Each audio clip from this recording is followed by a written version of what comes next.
ఈ మధ్యన మళ్ళీ చంద్రబాబు నాయుడు గారి మాటలు వింటుంటే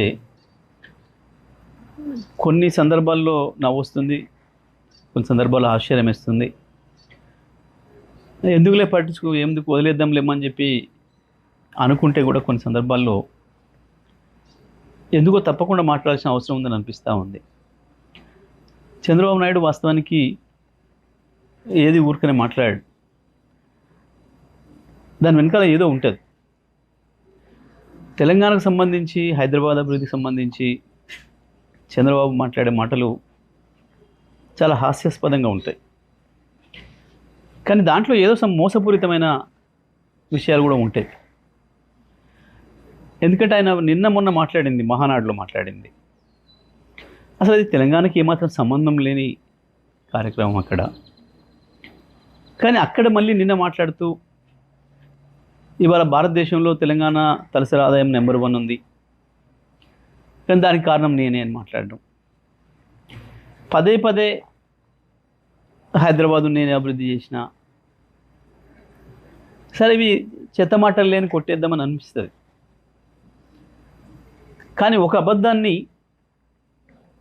100 సార్లు చెప్తే నిజమని నమ్ముతారు అని ఏదైతే మనం గోబెల్స్ సిద్ధాంతం గురించి మాట్లాడుకుంటున్నామో, గోబెల్స్ కూడా సిగ్గుపడే పద్ధతిలో ఉంటాయి చంద్రబాబు నాయుడు గారి పనులు, మాటలు. వాస్తవానికి చంద్రబాబు నాయుడు గారు సమైక్య ఆంధ్రప్రదేశ్లో పరిపాలన చేసిండ్రు.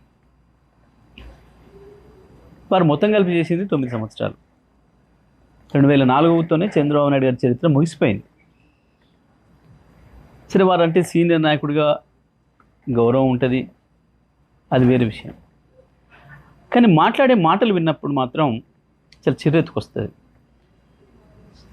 తెలంగాణ వాదులు వాళ్ళదైన పద్ధతుల్లో వాళ్ళు స్పందిస్తున్నారు సోషల్ మీడియాలో. మిత్రులు, నిజమే, కొన్నిసార్లు వాళ్ళు పెడుతున్న పదాలు, వాళ్ళు వాడుతున్న పదాలు చూస్తే కూడా కొంచెం బాధ అనిపిస్తుంది, అంత హార్ష్గా ఎందుకు మాట్లాడుతున్నారు మా వాళ్ళు అని. కానీ మీలాంటి వాళ్ళకు అదే సరైందేమో అనే భావన వచ్చేటట్లు ఉంది మీ ప్రవర్తన.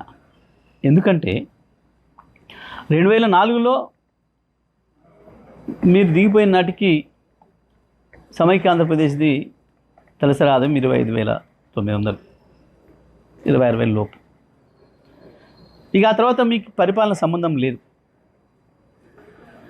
2014లో మీరు ఆంధ్రప్రదేశ్ని 5 సంవత్సరాలు పరిపాలించారు. కేసీఆర్ గారు తెలంగాణ పరిపాలించారు 2014 నుంచి 23 వరకు. మొత్తం భారతదేశంలో ఏ రాష్ట్రంలో రానటువంటి యొక్క అభివృద్ధి ఒక్క తెలంగాణ రాష్ట్రంలోనే వచ్చింది. ఈ రంగం ఆ రంగం అని కాదు, ప్రతి రంగంలో అభివృద్ధిలో ఆకాశంలోకి దూసుకుపోయింది తెలంగాణ. 5 సంవత్సరాలు మీరు అక్కడ పనిచేసినారు ఆంధ్రప్రదేశ్ ప్రత్యేక ఆంధ్రప్రదేశ్ ముఖ్యమంత్రిగా. అక్కడ పెరగలే ఆ పద్ధతుల్లో తలసరి ఆదాయం. ఒక తెలంగాణనే సమైక్య ఆంధ్రప్రదేశ్ నుంచి విడిపడ్డ నాడు కేవలం 1,12,000 తలసరి ఆదాయం ఉంటే ఇవాళ 3,60,000 వచ్చింది, 3,70,000 వచ్చింది దాదాపు.